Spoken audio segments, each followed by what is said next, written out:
کفار کی جو آیات ہیں یہ اپنا جو خوارج ہیں ان کی نشانی ہے کہ وہ مسلمانوں پہ فٹ کر دیں گے.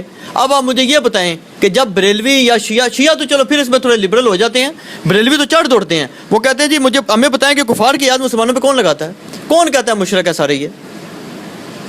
اچھا میں اس میں سوال پوچھتا چلو ہوں, مشرک نہیں کہتے, میں ادھر رک جائے, آپ بھی فٹ تو کرتے ہیں سرکار ادھر ہی رک جائے, اے میرے نال تہاڈا واسطہ پہ مشرک بھی کافر فتویٰ لگانے کے بعد بقول ان کے, اور گستاخ رسول وہ بھی کافر. تو گستاخ رسول کے فتوے صاحب کے اوپر کون لگاتے ہیں؟ یہ خارجی کون ہے جو ہر ایک بندے کو گستاخ رسول کہتے ہیں؟ ادھر شاہ جی نام لیں کن خارجیوں کے, بریلوی بھی سب سے بڑا بریلوی ہی, بریلوی کافر کہتے ہیں, انہوں نے ڈگری لی ہوئی ہے نا, کوئی کافر کہتے ہیں نا صاحب کافر, تو خوارج تو بریلوی ہوئے. پھر اب آپ جب ان سے پوچھیں گے کہ سرکار مسئلہ نمبر 154 میں نے اس کے اوپر پورا ریکارڈ کرا ہے اور وہ کلپ میرا لاکھوں لوگوں نے دیکھا ہے, امام کعبہ کے پیچھے نماز والا مسئلہ بھی, اور کفار والی آیات مسلمانوں پہ لگانا, اور کیا تبلیغی جماعت والے خوارج ہیں اسی میں سے 154. ان سے یہ پوچھیں کہ گستاخ رسول تو کافر ہی کو ہو سکتا ہے, مسلمان تو نہیں ہو سکتا, تو آپ دیوبندیوں کو گستاخ رسول کہتے ہیں, اہل حدیث کو گستاخ رسول کہتے ہیں, بعض شیعہ کو گستاخ رسول کہتے ہیں, تو یہ پتہ آپ کو کیا جواب دیں گے؟ وہ کہیں گے کہ چونکہ وہ گستاخیاں کرتے ہیں نا اس لیے ہم گستاخ رسول کہتے ہیں. تو بھئی جو شرکیہ کام کریں گے انہی کو شرکیہ کام کے اوپر کہا جائے گا نا. نہیں پھر یہ خوارج والی اس کا بتائیں نا, اس کی تعویل بتائیں نا کیا ہے. تعویل کیا ہے خوارج والی؟ جو بخاری میں حدیث ہے کہ عبداللہ بن عمر مخلوق میں سب سے بدترین لوگ خوارج کو سمجھتے تھے کہ وہ کافروں کی آیات مسلمانوں پہ لگاتے تھے. کن مسلمانوں پہ؟ بریلوی دیوبندی اہل حدیث شیعہ پہ نہیں. خوارج کن کے اوپر آیات لگاتے تھے؟ صحابہ کے اوپر. صحابہ کی توثیق تو کتاب و سنت میں آئی ہوئی ہے, صحابہ ان آیات کے مصداق نہیں تھے نا, صحابہ کے خلاف تو وہ آیات نازل نہیں ہوئی تھی, وہ تو کافروں کے خلاف نازل ہوئی تھی, اور وہ صحابہ مومنین کے اوپر لگاتے تھے.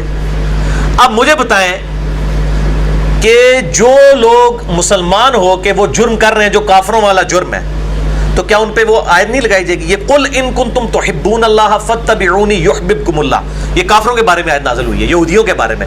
یہودی کہتے تھے کہ ہم اللہ سے محبت کرتے ہیں, اللہ تعالیٰ فرمایا نبی ان سے فرماؤ صلی اللہ علیہ وآلہ وسلم اگر تم اللہ سے محبت کرتے ہو تو پھر میری اتباع کرو, پھر اللہ بھی تجھ سے محبت کرے گا, تمہارے گناہ معاف کر دے گا. یہ آیت یہودیوں کے بارے میں نازل ہوئی ہے. تو یہ آیت تو بریلوی دیوبندی اہل حدیث شیعہ سب کے سب جب لوگوں کو نبی علیہ السلام کی اتباع پہ مائل کرتے ہیں نا, پہلی آیت یہی پڑھتے ہیں قل ان کنتم تحبون اللہ فاتبعونی, اگر تم اللہ سے محبت کرتے ہو تو نبی کی اتباع کرو. یہ تو یہودیوں کے بارے میں, آپ مسلمانوں پہ کیوں فٹ کرتے ہیں؟ وہ کہتے ہیں نہیں مسلمان بھی چونکہ نبی کا راستہ چھوڑ چکے ہیں تو جسے فٹ اسے گفٹ. تو قرآن کیا ہے, جسے فٹ ہوگی اسے گفٹ ہوگی. نہ حق لگانا جو ہے غلط ہے, میں یہ کہتا ہوں نہ حق نہ لگایا جائے.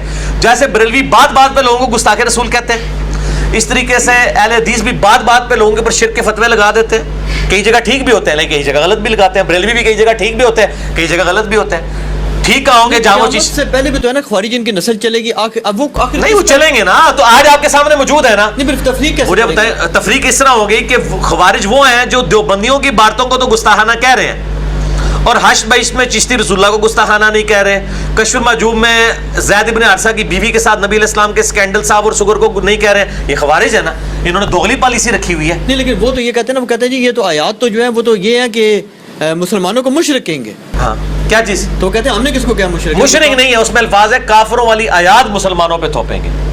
تو اس وقت تو خوارج نے مولا علی علیہ السلام کو کافر کہا, اور کفار کو چھوڑ دیں گے. جی یہ بھی ہے. ہاں مولا علی علیہ السلام کو کافر کہا نا خوارج نے. سن کبری البیہقی کے اندر موجود ہے 5088 نمبر حدیث کہ عبداللہ بن عمر خوارج کے پیچھے نمازیں بھی پڑھتے تھے اور کہتے تھے جب تک حی علی الصلاۃ حی علی الفلاح کہیں گے ہم نمازیں بھی پڑھیں گے اور السلام علیکم کا جواب بھی دیں گے, جب یہ ہمیں کہیں گے بھائیوں کو قتل کریں ہم قتل نہیں کریں گے. تو صحابہ تو خوارج کے پیچھے نمازیں پڑھتے تھے, تو یہ کریں گے خوارجوں والی آیات لگائیں اہل حدیث کے اوپر, پھر اہل حدیثوں کے پیچھے نماز بھی پڑھیں. ورنہ عبداللہ بن عمر تو زیادہ قیمتی نے نہ دی نمازاں, اور مولا علی علیہ السلام نے خوارج کے جنازے بھی پڑھائے ہیں. ٹھیک ہے جی.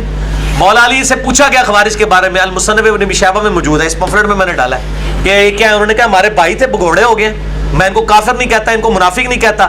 خارجی جن کے اوپر حدیثیں تھیں ان کو کافر نہیں کہا. تو ٹھیک ہے یہ خارجی کہے اور امام کعبہ کے پیچھے نماز پڑھے, یہ تو نمازیں نہیں پڑھتے. آدھی روایتیں لیتے ہیں جی عبداللہ بن عمر کہتے تھے جی خوارج بدترین مخلوق ہے, تو عبداللہ بن عمر نماز بھی پڑھتے تھے. تو اسی بھی اگر صحیح ہے نا بندے دے پتر تے نماز پڑھو نا پیچھے جنہوں خارجی تسی کہندے ہو. عبداللہ بن عمر کی آدھی بات لیتے ہو, پوری بات نہیں لیتے. ہاں اچھا ایک اور بات ہے جی کہ یہ کیا سوال بار بار آ رہا ہے. مسلمانوں پہ لگاتے ہیں. ہاں یدل بھی کثیر و یہد بھی کثیرا، یہ آیت جو ہے یہ بریلوی جو ہے وہ پکڑ کے مسلمانوں پہ لگا رہے ہوتے ہیں. حالانکہ یہ تو کافروں کے بارے میں آیا تھا کہ وہ مکھی مچھر کی مثال کا مذاق اڑاتے تھے. اللہ نے فرمایا میرا مقصد کسی پہ علم کا روب ڈالنا نہیں، بلکہ مقصد بات سمجھانا ہے.